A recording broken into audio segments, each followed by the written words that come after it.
안녕하십니까. 개막식 사회를 맡은 저는 대구 가톨릭대학교 안중근 연구소 소장 박주입니다.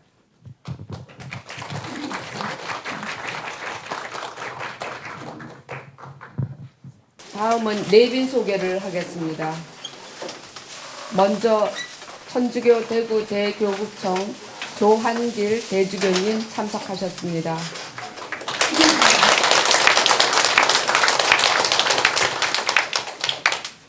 국사편찬위원회 조광 위원장님 참석하셨습니다.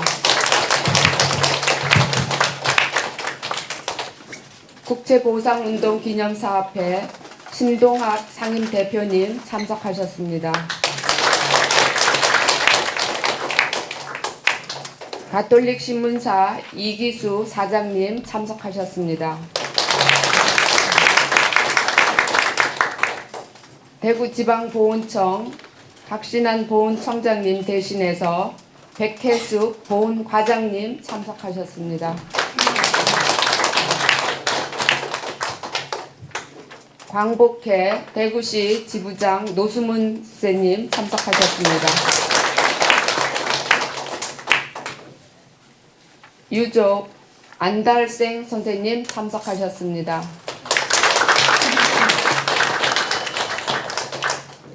유족 한춘희 여사님과 안사모 대구시 회원님들 참석하셨습니다.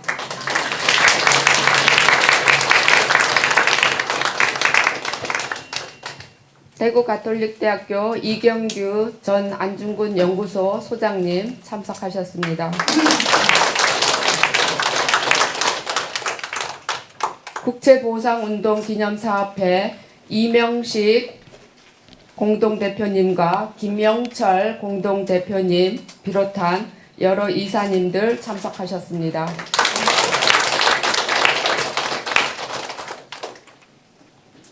정민자 울산대학교 교수님과 한복희 선생님, 이용희 선생님 참석하셨습니다. 이동구 대구 평신도 회장님 참석하셨습니다.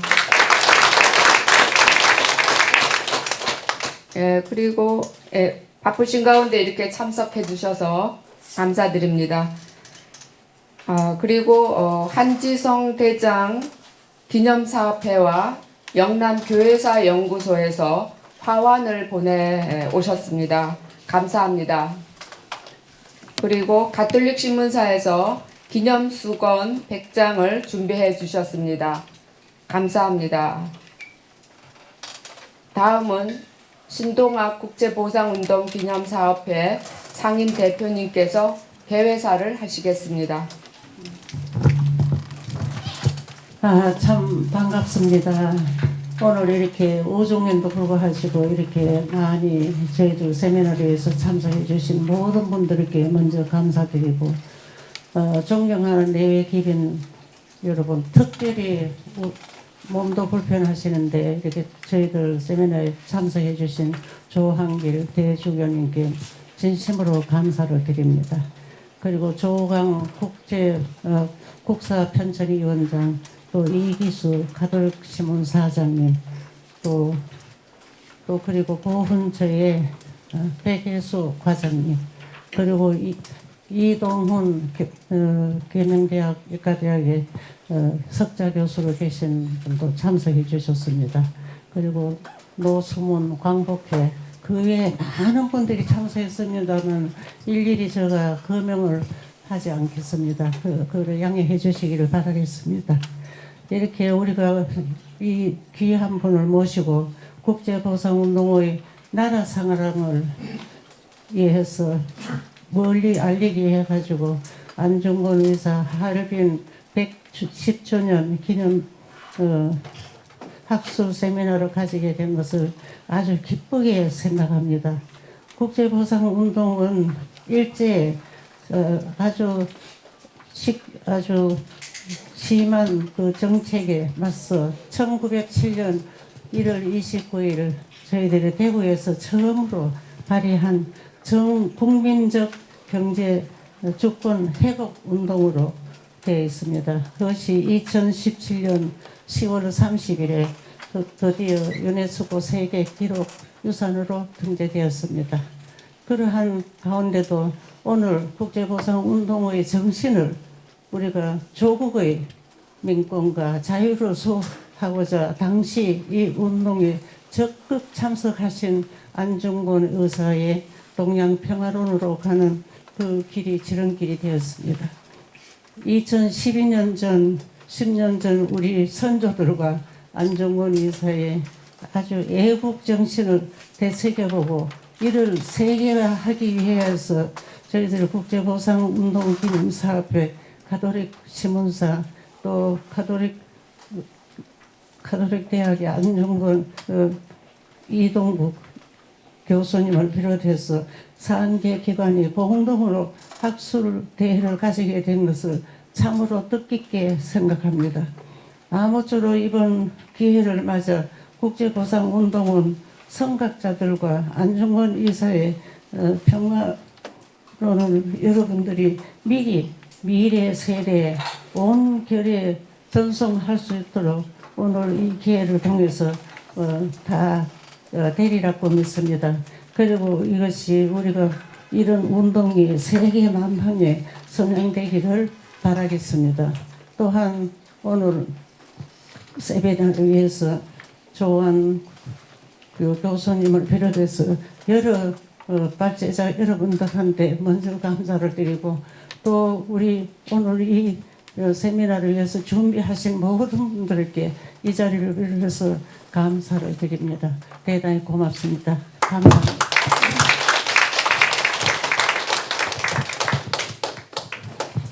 네, 개회사를 해주신 신동학 상임대표님 감사합니다. 다음은 조한길 천주교 대구 대교구청 대주교님께서 격려사를 하시겠습니다. 네, 반갑습니다.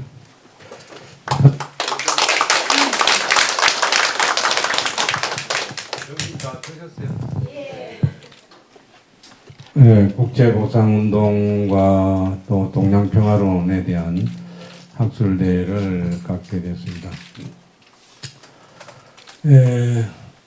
안중근 의사님에 대해서 이렇게 살펴보면은 뭐 이분에 대해서 제가 뭐 천주교 성직자로서 또 뭐 관심을 그쪽으로 기울여져서 그런지는 몰라도 이렇게 신앙이 훌륭한 사람이 있을까 하는 생각을 하게 됩니다. 그래서 안흥칠 역사 그 자서전을 봐도 상당 부분이 자기 신앙에 대해서 얘기를 하고 있고 또 천주교 4대 교리나 또 빌레헴 신부님하고 이 선교 활동을 하는 뭐랄까 자기 연설을 이렇게 정확하게 이렇게 실현하는 걸 볼 수가 있어요. 그래서 이런 분이 그 의거를 했다. 이 10계명의 세 번째 계명이 사람을 죽이지 말라 하는 계명을 이 겉으로는 어긴 거잖아요. 그래서 일제시대 해방 후에도 한동안 천주교 내에서 이 안중근 의사의 의거를 어떻게 볼 것인가, 또 신앙적으로 또 윤리적으로 가능한가에 대해서 논란이 상당히 있었던 걸로 알고 있었고, 그래서 이제 뭐 또 이렇게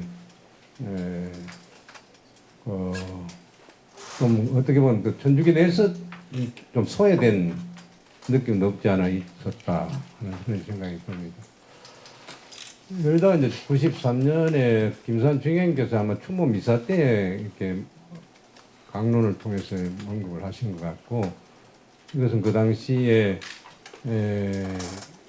정당방위였고 또 전쟁 중이었고 신앙적으로나 윤리적으로 문제가 되지 않는 애국적인 행동이었다, 이렇게 정리를 하신 걸로 제가 알고 있습니다. 2010년에 그 안중근 의사 이제 순국 그 100주년을 맞이해서 국립대구박물관에서 안 의사의 유목 전시회가 있었습니다. 그때 마침 관장님이 신자로서 이 100주년 됐는데 추모 미사를 좀 드려달라. 그래가지고 그 박물관 그 강당에서 신자들 데리고 추모 미사를 드린 적이 있습니다. 그러면서 이제 언젠가 저 할빈하고 또 여순을 가봐야지 했는데 뭐 못 갔었어요. 그래서 지난 2주 전에 비로소 우리 그 이동구 회장님하고 한 30여 분을 우리 교구 경기도 단체 대표들하고 2주 전에 10월 3일부터 6일까지 3박 4일간 할빈하고 여순을 갔다 왔습니다. 할빈에 거의 이제 요즘은 조림공원으로 바뀌었습니다. 할빈공원에 청초당이라는 그 안중근 의사 마지막 유목 그걸 이제 글로 새긴 게 이제 세워져 있어요. 뭐 그 송일국 씨가 세웠다는 그런 말이 있습니다만. 그리고 여순 감옥에 오니까 이제 그 기념 방이 있는데 한 2만 하나요?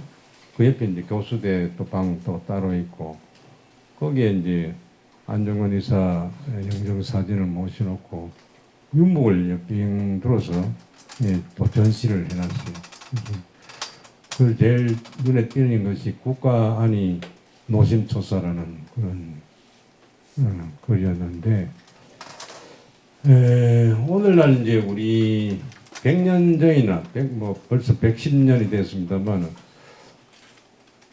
지금 오늘날 우리들의 한반도가 처해 있는 현실이나 크게 뭐 다르겠는가? 예?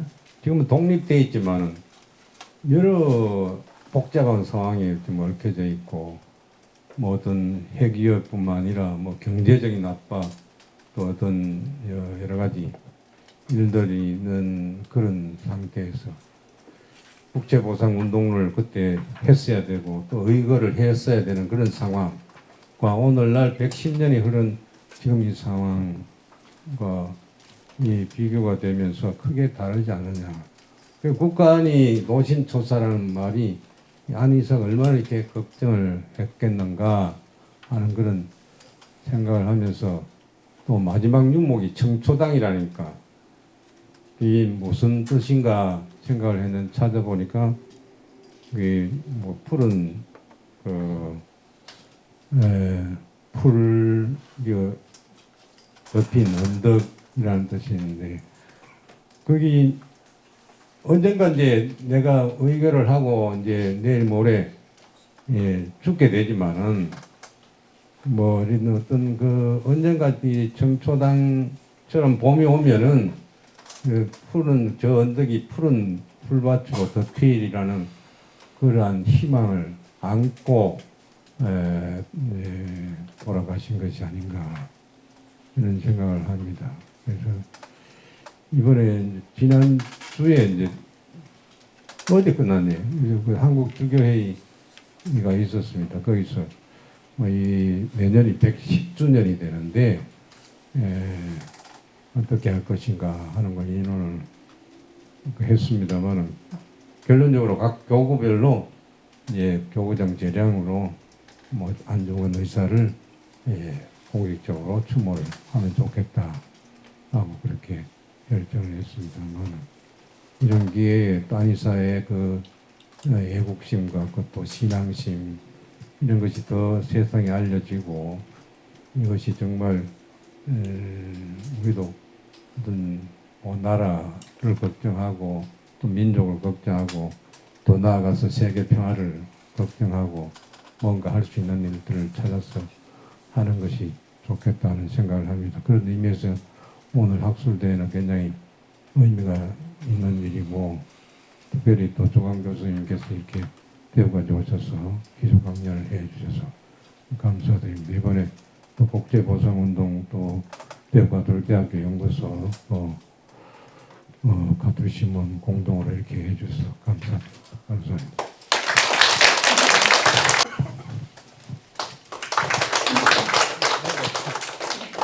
몇 자 적어봤습니다.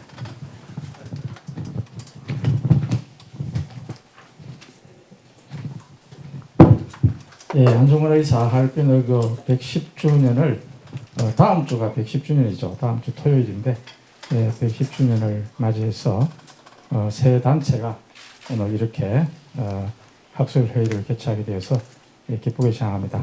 이 자리를 빛내주시기 위해 참석해 주신 내빈 여러분 진심으로 환영하고 감사의 말씀을 드립니다. 지금으로부터 2년 전만 하더라도 여러분들 기억나십니까? 정말 남북의 갈등이 극에 달해서 이 한반도에 전쟁이 일어날 것 같은 그런 분위기였습니다.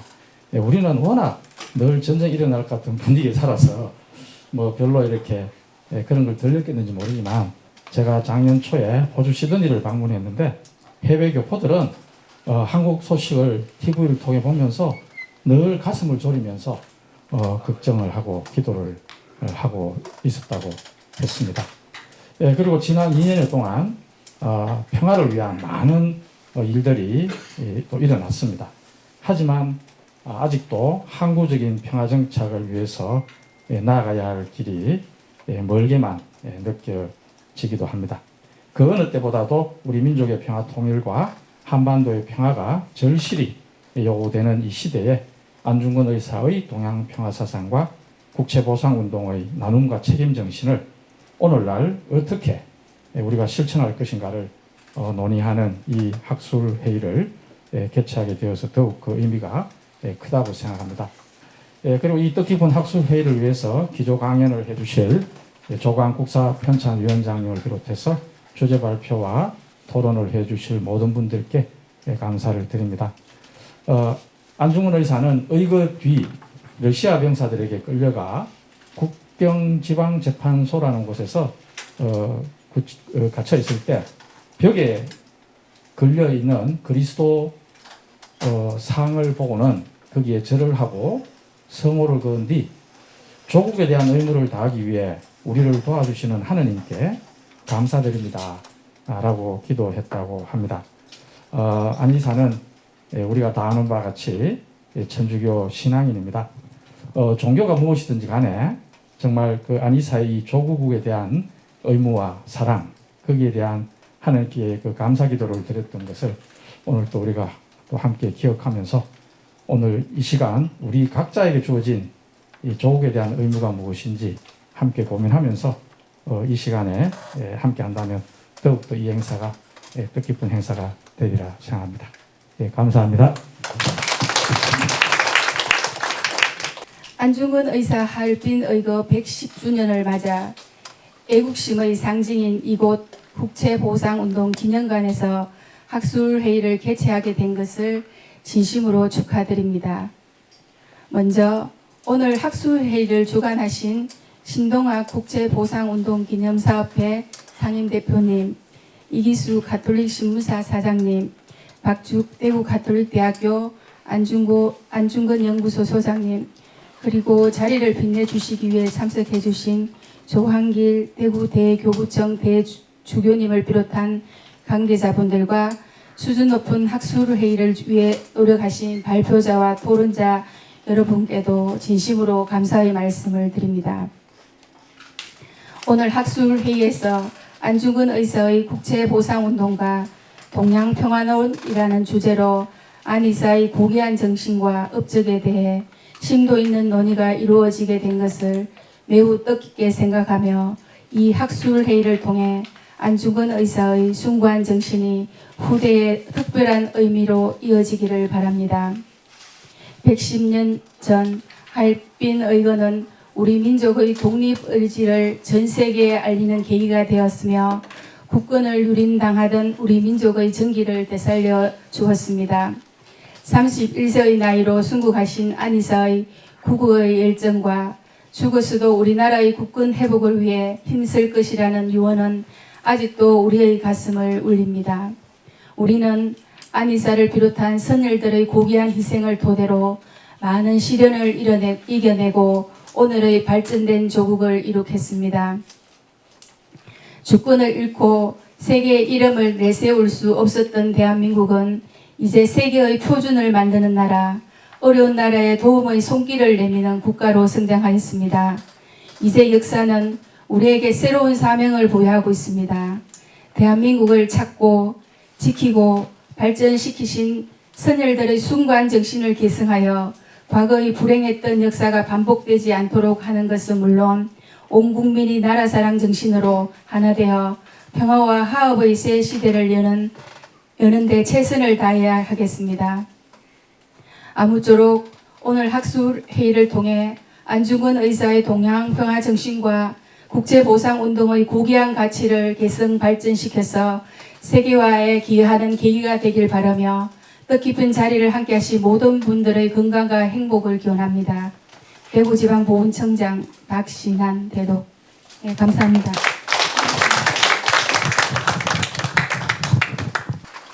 그럼 먼저 안중근의 평화에 대해서부터 간단하게 생각을 같이 해보겠습니다.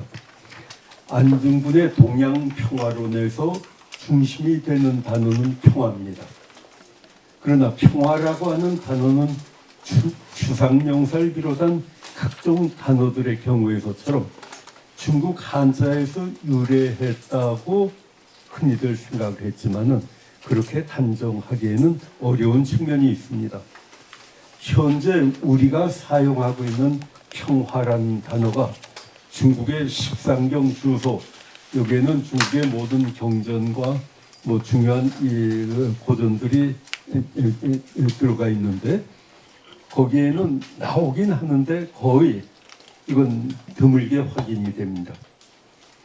중국의 역사책에서도 평화는 간혹 사용이 되고 있습니다. 이를 보면 원래 평화라고 하는 그 뜻은 무사 안위를 뜻하는 것이었는데 그러나 이 중국 문화에서 평화라고 하는 말이 보편적으로 사용되지는 않았던 것은 어느 시대건 분명합니다. 평화에 대한 중국 고전의 일반적인 대처는 화평입니다. 이 화평은 현대 중국어에서도 쓰이고 있는 단어입니다. 과거부터 현재 이르기까지 중국에서 화평에 대한 용례는 상당수가 확인이 됩니다. 중국 고전의 경우에 화평은 13경을 비롯해 가지고 그 후대의 사서나 문집 등에서도 다수 발견이 되는 단어입니다. 이러한 사례를 우리는 청사고를 통해서도 확인할 수 있고 청사고 이외에 24사라든지 최근의 중국의 역사 문헌들을 통해서도 화평에 대한 용례는 많이 찾을 수가 있습니다. 이 화평이라는 단어는 현대 중국어 관계 어학사전에서도 서양어의 박스배, 피스, 파체 등등의 그 역어로 제시가 되고 있습니다. 한편 일본의 경우에는 화평이라는 단어보다 평화라는 단어를 집중적으로 쓰고 있습니다. 또한 현대 일본어 연구자들은 평화라는 단어가 일본의 명치 유신 이후에 만들어진 이른바 화제 한어라고 보는 경향이 있습니다.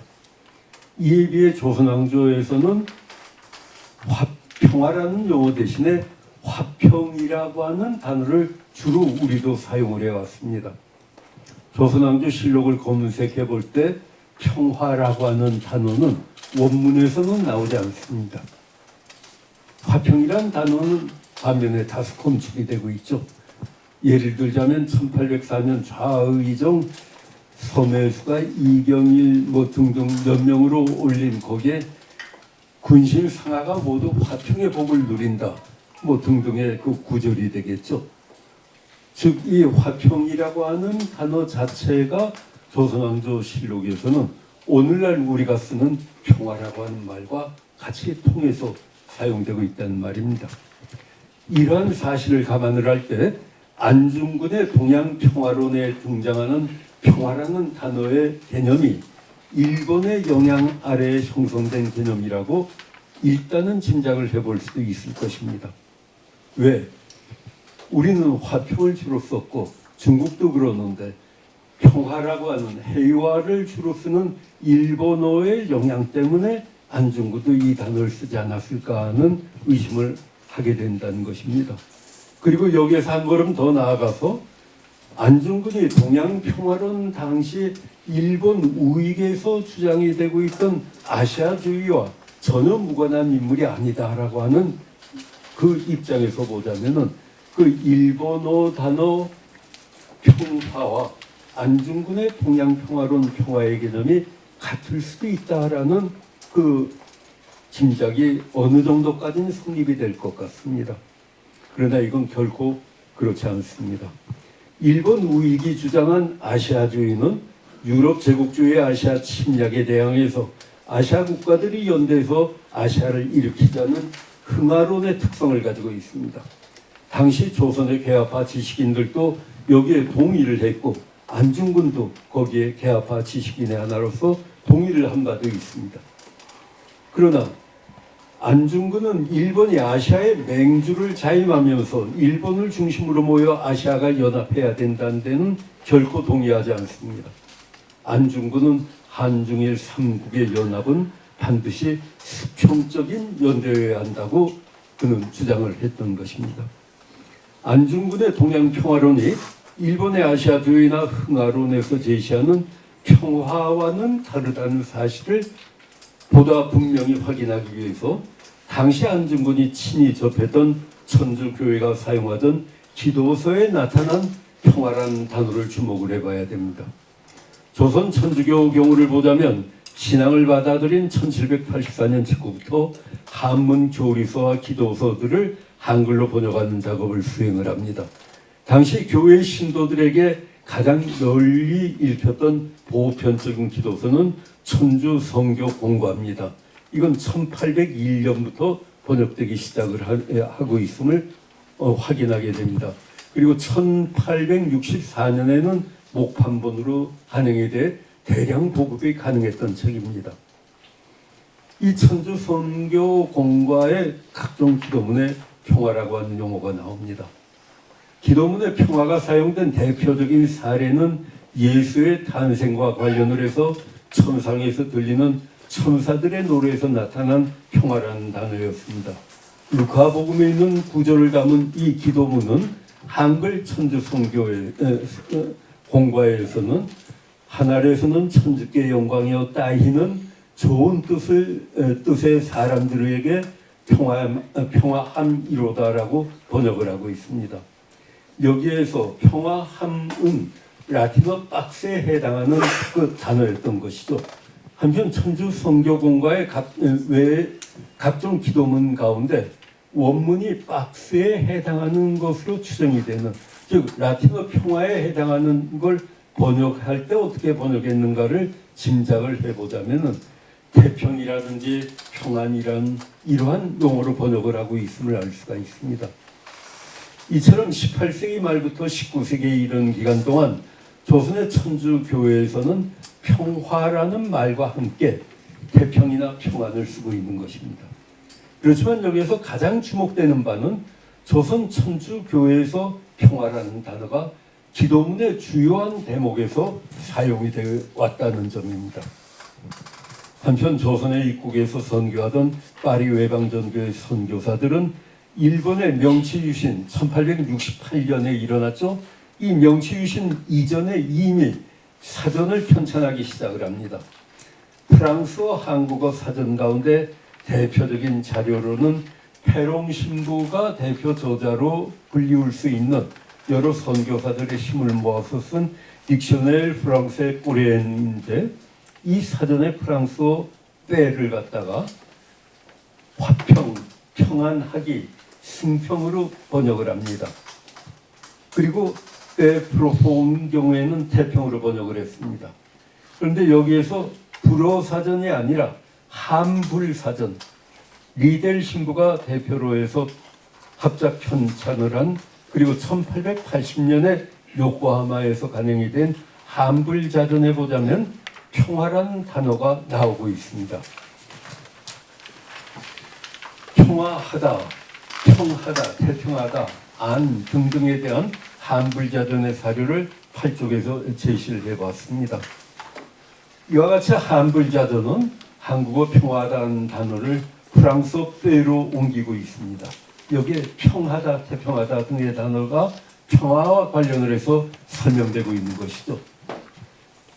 이 평화 단어를 볼 때는 명치유신 이전 조선 사회에서 평화가 분명히 사용이 되었다 하는 점을 우리는 확인을 하게 됩니다. 그리고 평화라고 하는 용어 자체가 오늘날 우리가 보통 쓰고 있는 명사라든지 형용사라든지 한 것보다는 평화하다라고 하는 동사 내지는 형용사 등등 그러한 의미를 포함한 것으로 구사가 되고 있었던 것입니다. 그럼 이 평화라고 하는 것은 어찌 보자면은 안중근이 이미 터득하고 있었던 개념이고 명치유신 이후에 나타나는 화제 한어와는 무관한 안중근 나름대로의 그 개념을 가지고 있는 평화라고 볼 수가 있을 것입니다. 안중근의 동양평화론의 원인류가 가졌을 법한 일본 연원설은 이런 점에서보다는 결코 타당하지 않다고 생각이 되는 것입니다. 안중근이 태어나기 전부터도 그 당시에 안중근이 몸담고 있었던 조선 천주교에서는 평화라는 용어가 쓰여지고 있었기 때문입니다. 그러나 이 조선에서 쓰던 평화의 용어가 어디에서 유래했는지 저는 미처 찾지를 못했습니다. 아마 우리의 고전 문학 작품이라든지 이런 걸 탐색을 해보자면 분명히 거기에서도 평화라고 하는 개념이 단어가 나타나지 않을까 생각이 되는데 그건 추후 작업으로 미루어 두었습니다. 안중근은 밀렘 신부와 더불어서 천주교를 전교하는 데 노력을 했던 것입니다. 그리고 그가 평화라는 말을 쓰면서 일본 우익들이 사용을 했던 그러한 평화는 다른 개념의 평화라는 용어를 썼으리라 생각이 됩니다. 안중근은 평화라는 단어에서 하느님인 예수 그리스도가 탄생할 때 천사들이 노래했던 바와 같은 순수한 평화를 우선 연상했으리라고 생각이 되는 것입니다. 이러한 그의 평화 개념 규정은 일본이 아시아에서 맹주국으로 올라가고 일본의 지도와 지배 아래 평화가 비로소 이루어져야 한다고 생각을 했던 일본 우익의 평화 개념과는 전혀 다르다고 하는 점을 확인하고 넘어가야 됩니다. 그럼 그 다음 평화의 안중근으로 넘어갑니다. 안중근의 동양평화론에서는 당대 사회 진화론의 자장 안에서 맹위를 떨치고 있었던 인종주의의 흔적을 찾아볼 수가 있습니다. 그러나 그가 동양평화론을 제창한 까닭은 한국의 독립을 확고히 하고자 하는 데 있습니다. 안중근이 생각했던 평화의 핵심은 한국의 독립이었고 안중근은 이 평화를 위해 자신의 목숨을 내걸었습니다. 안중근은 인명을 가장 귀중한 요소로 인식을 했습니다. 국가는 이 인민의 생명을 보호해주는 도구에 지나지 않는 것으로 그는 생각하기도 했죠. 그러나 그는 국가의 독립이 상실이 되면 국민의 권리는 물론 그 생명도 보호할 수 없게 된다고 생각을 했습니다. 또한 안중근은 한국이 진보에 성공하면 한국이 독립되리라 믿었고 이를 위해 애국개몽운동 및 이를 이끌 단체의 중요성에 적극적으로 동의를 했습니다. 한편 안중근이 샹하이에서 만난 르가 곽원양 신부로부터 사회를 일으키라고 하는 부탁을 받은 바가 있습니다. 원래 소사이어티에 해당하는 이 사회라고 하는 말 자체는 단체, 협회, 학회 등등의 의미를 같이 가지고 있는데 오늘날 사회를 흔히 일반 사회로만 오늘날 통용되고 있는 그러한 의미를 적용을 시킬 때에는 이 말에 대한 이해가 어려울 겁니다. 이 안중근에게 얘기를 했던 곽원양의 사회라고 하는 소시에테라고 하는 개념 그 자체도 분명히 이건 학회요, 협회요, 운동체를 가르치는 말이었고 바로 안중근은 그걸 위해서 학교의 애국 계몽 운동에 투신을 했고 그리고 국채 보상 운동도 이러한 사회의 한 입장에서 안중근은 참여를 했다고 생각이 됩니다. 그러나 안중근은 애국계몽운동에서 흔히 채택하고 있던 단체의 조직이나 참여에만 머무르지 않습니다. 그는 일본 제국주의 침략에 대한 무력 저항을 수용하고 있습니다. 물론 당시는 문인이었던 유생들도 의병투쟁에 뛰어들었습니다. 안중근은 존왕 양의적 입장의 유생들과는 달리 문명 개화의 필요성을 절감했던 인물입니다. 그래서 그는 의병투쟁에 참여했고 하루빈 의거를 단행하게 이릅니다. 이러한 그의 행적을 감안해 보면 안중근은 개항기 지식인으로서 그리고 신실한 천주교 신도로서 문과 무의 가치를 동등하게 인정을 하고 실천을 한 대표적인 인물로 파악을 해줘야 됩니다. 최근 몇 년 전부터는 안중근 장군이라고 하는 칭호가 많이 떠돕니다. 그러나 안중근 장군이라고 하는 것은 저는 별로 어울리지 않는 칭호가 아닌가. 안중근은 이 양측을 다 어우르는 사람이다라고 생각을 하기 때문에 이 장군이란 칭호에는 그렇게 친근한 감정이 안 듭니다. 해방 직후 우리나라에 그 농담들이 있었습니다. 미국에서 오면 개박사입니다. 모두 개자를 써서요. 중국에서 오면 동장군이라고 했습니다. 똥장군입니다. 모두가 다 장군을 붙이고 행사를 한 거가 그 독립운동가로서의 장군이었다고 한다면 그걸 이제 장군의 원래의 개념을 폄하하거나 그것을 더럽힌 일들이 해방 이후에 부분적으로 일어났다고도 생각이 됩니다. 그러면은 장군이나 박사나 이러한 칭호를 띄워버리고 독립운동 그 자체의 의미를 우리는 평가를 하려면은 굳이 안중근을 장군으로 호칭을 안 해도 되리라 생각이 되는 겁니다. 안중근은 자신이 가장 존중하는 인명을 살리기 위해 자신의 인명을 걸었습니다. 여기에서 이제 이 자신의 인명을 걸은 대표적인 인물로 막시밀리안 꼴베와 같은 인물을 들고 있는데 이 아우슈비츠 그쪽에서 이제 독일의 강제 수용소에서 동료를 위해서 자기가 대신 죽은 인물이죠. 여기에서 이 막시밀리안 꼴베는 천주교에서 세인트의 칭호를 받게 됩니다. 그 세인트의 개념이 바로 순교와 관련을 지어가지고서 사랑의 순교로 규정을 지었기 때문입니다. 그러면은 안중근의 죽음 그 자체도 그의 가해 행위가 아니라 자기 방어적 행위였고 또한 이웃을 위한 살신 성인의 한 단계였다고 한다면은 그것도 같이 이 사랑의 실천으로 보아가지고 시복 시성이 가능하지 않는가, 캐노니제이션 베아티피케이션이 가능하지 않는가 해가지고 천주교 일각에서는 그 운동이 일어나기도 했습니다. 여튼 이러한 점을 살펴볼 때 안중근의 이 의견은 평화라고 하는 데에서 안중근의 사상은 평화라고 하는 데에서 결론을 맺을 수가 있을 것 같습니다. 안중근의 동양 평화론은 그 서문, 정감, 현상, 복선, 문답으로 구성이 됐지만은 지금은 그 일부만 서문하고 정감 일부만 되어 있는 걸로 나와 있습니다. 그 밖에 청취서를 비롯한 안중근의 각종 그 취조 기록, 신문 기록 등등을 보자면 그의 평화 사상을 충분히 재구성을 해낼 수가 있으리라 생각이 됩니다. 안중근은 평화의 기본을 화합 또한 협화에서 찾았습니다. 동문, 동종을 강조하면서 동양인의 단결을 제일 상책으로 생각을 했죠. 수직적 결합이 아닌 각국의 주권을 전제로 한 수평적 관계에 둔 강화를 이 평화의 기본으로 왔던 것입니다. 그리고 또 안중근이 그 당시에 황인종 운운하면서 얘기를 했던 것은 분명히 인종주의의 영향을 받았던 것은 틀림이 없습니다. 그러나 그는 인종주의에 결코 머무르지 않고 인종주의를 뛰어넘는 인간의 실천을 문명으로 보았고 평화로 인식을 했다고 하는 점을 우리는 안중근의 여러 기록을 통해 확인을 하게 됩니다. 안중근은 동양 평화를 위한 구체적인 방법으로 4가지를 제시를 합니다. 여순항의 개방이죠.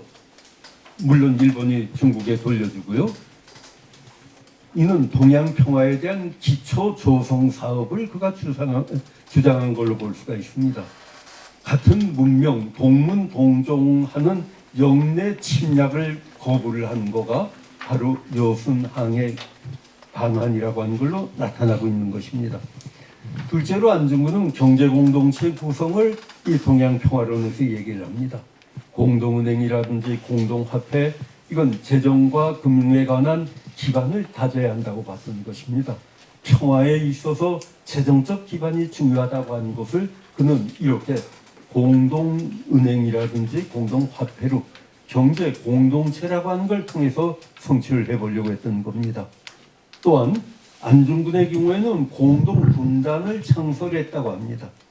이건 3개국 청년으로 군단을 창설을 해가지고 그 평화를 견직해야 한다 할 때, 그리고 이 군단을 통해 가지고서는 평화 교육이죠. 서로 상대방을 이해하기 위한 한 나라 이상의 말을 할 수 있도록 교육을 하자고 하는 걸 제안을 했습니다. 거기에 그치지 않고 그 제안이 가지고 있는 배경을 보자면 평화를 이루기 위해서 그침없이 필요한 교육을 그는 강조를 했다고도 볼 수가 있습니다. 한편 안중근은 네 번째 방안으로는 국제적인 보상 문제를 생각했다고 판단을 내릴 수가 있을 것입니다. 로마 교황이 삼국 황제에게 대관식을 거행해주면 되지 않느냐 했는데 어찌 보자면 이건 엉뚱한 얘기처럼 들립니다. 그러나 안중근은 이 사실을 매우 신중하고 그리고 진지하게 생각해서 제안을 한 것 같습니다. 안중근은 당시 가톨릭 신자가 전 세계의 3분의 2는 넘는다고 봤던 것이고, 그리고 오늘날과 같이 국제연합적인 기구가 없는 상황에서 국제적인 보장을 해줄 만한 것은 바로 그와 같은 종교적 본의를 가진 교황이 아닌가 생각을 해서 국제보장, 평화에 대한 국제보장론까지 그는 제시를 했다고 생각이 됩니다. 이렇게 안중근은 한중일 삼국 간에 이루어나가야 될 평화의 조건으로 침략 포기와 공동 번영 정책의 추진, 상호 이해 증진책, 국제적 보장책을 마련을 해야 된다고 생각을 했던 것이죠.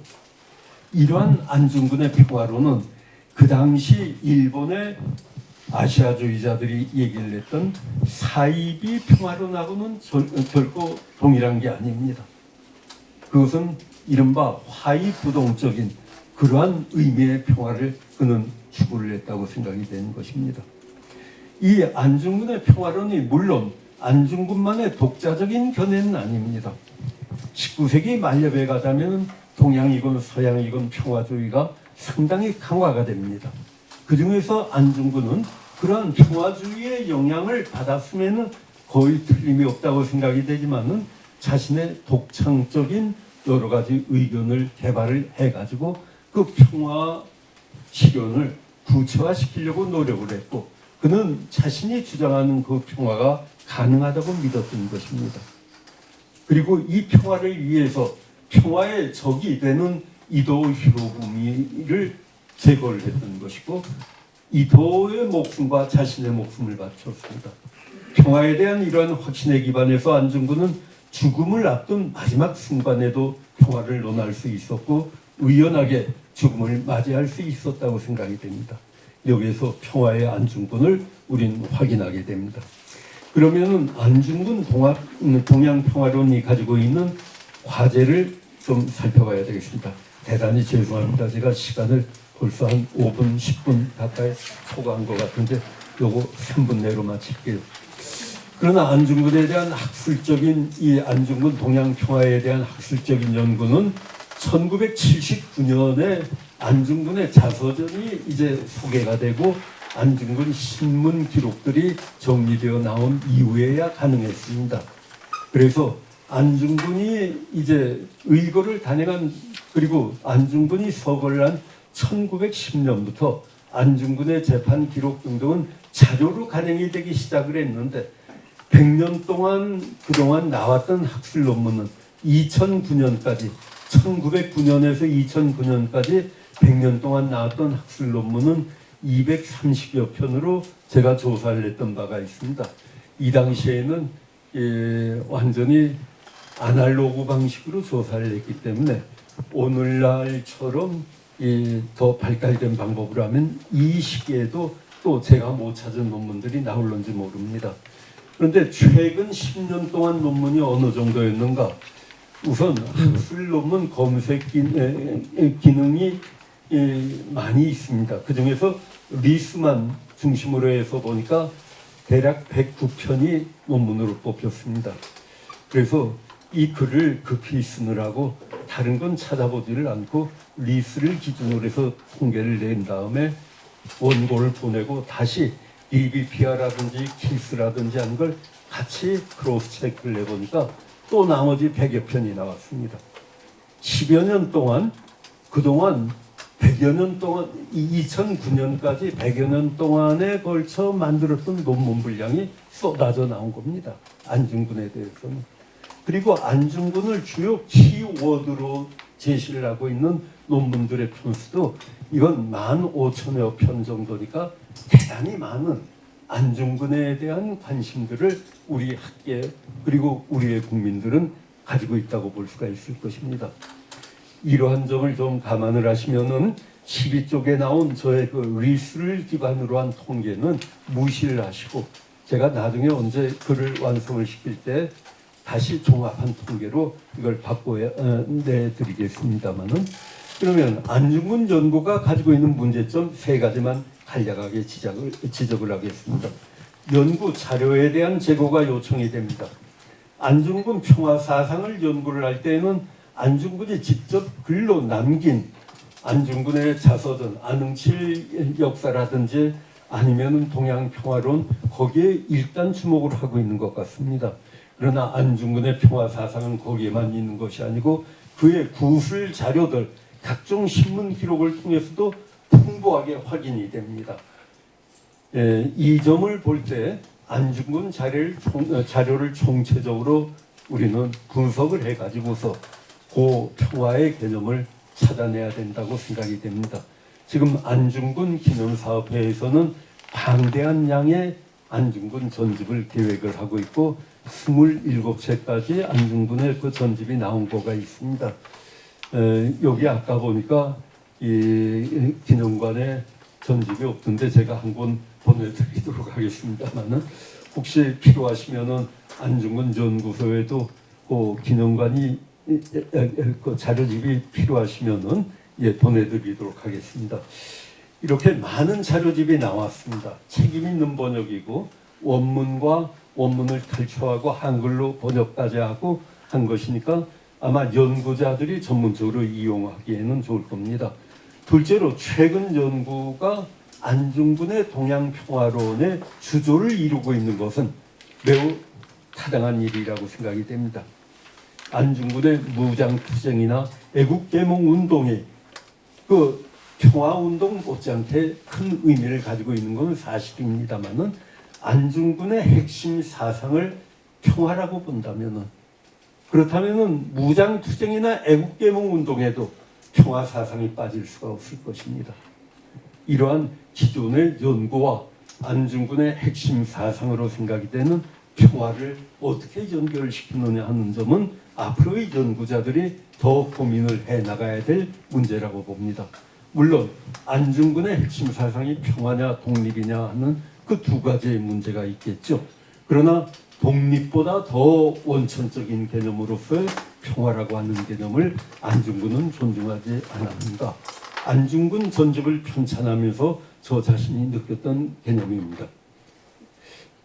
한편 이 안중근 평화사상의 원천에 대해서도 연구를 해야 될 겁니다.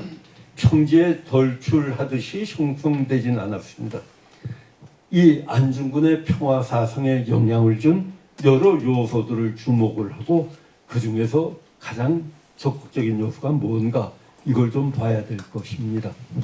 그 다음에 이건 일반론이긴 합니다만은 평화사상에 대해서 구체적으로 서술을 할 경우에 그 구사하고 있는 단어의 정확한 개념 파악을 해야 될 겁니다.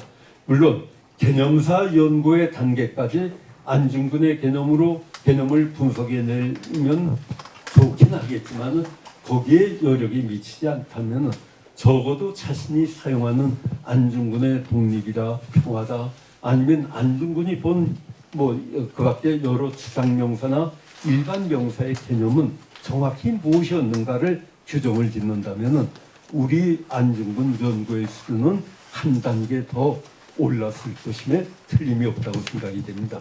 제가 주최 측의 의견에 반해서 10분 이상 시간을 얻어서 대단히 죄송합니다. 더 말씀 나눴으면 좋겠습니다. 감사합니다. 네, 오늘 발표 정말 감사드립니다.